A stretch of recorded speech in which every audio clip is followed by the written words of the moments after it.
I'm Josh. And we are the Paddocks.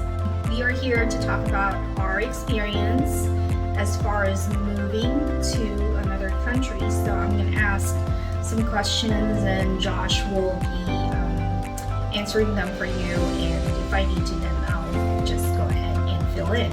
So this is about our planning phase. So when did it start? So back in November of last year, we were sitting around the table talking to some family members, and we decided that after having been to the Philippines 4 or 5 times, that it may be a great time for us to get out of the country and just experience something new. So we were at the dinner table having our Thanksgiving dinner with my folks and Marianne's mom and her boyfriend who live with us.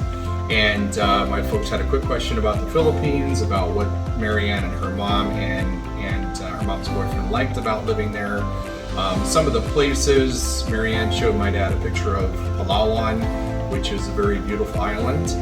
And from there it really snowballed. We started watching YouTube videos that day of Palawan and some other parts of the Philippines, and that really set things in motion for us. All of our children have pretty much left the house. We have a couple kids in the military, a daughter who lives in Korea, and we have a son who's in college. So it's our time.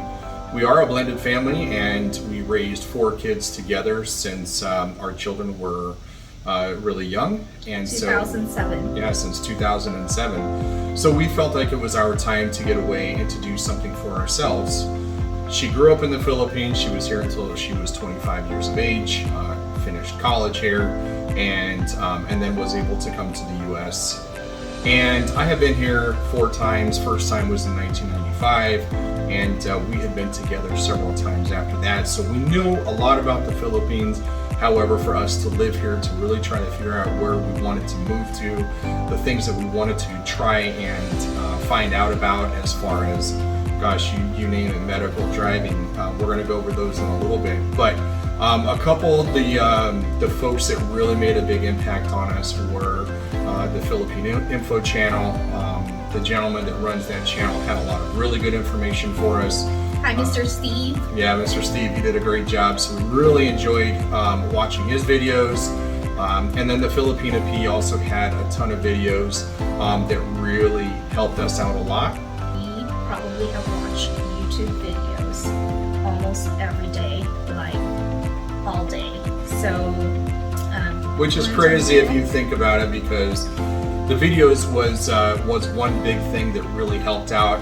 It kind of gave us a structure on what to budget for. Although our experience has been a little bit different, we've gone between Airbnbs, hotels, really you name it, we've done it. So our budget we're not really going to get into too much. All we do know is that we really set up for about $2,500 a month.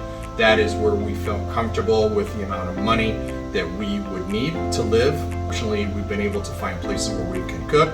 We have eaten out a lot though. It's pretty easy to do that here. There's a ton of really good restaurants and good food here. With that being said, it was very important for us to figure out our budget before we left.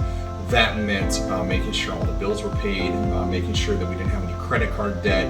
We really wanted to make sure that when we get over here that we did not get into trouble money-wise, and putting things on credit cards and all those types of things. So settling the bills before we left was a big deal. We did end up selling our car. It was a pretty new car. It was my favorite car that we've ever owned.